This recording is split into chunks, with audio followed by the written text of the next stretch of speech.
I feel like Sid from Toy Story. I want to go, it came, it finally came, the big one, because my grill finally showed up. Let's open her up. Oh, wow, look at that. I gotta say, the packaging in this is superb, and this looks great. Man, I can't wait to put this on.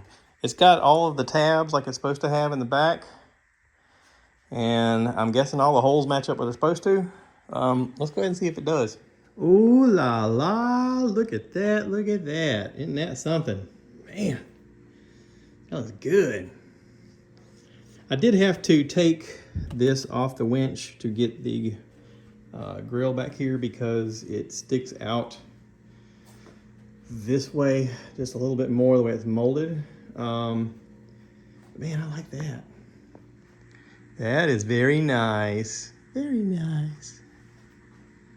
Cool. RockMonster is the name of the company that I ordered this from, rockmonster.com. And you can put in your color match code and it will color match your vehicle. It does cost a little bit extra, but man, the end result looks really good. Alrighty, thanks for watching.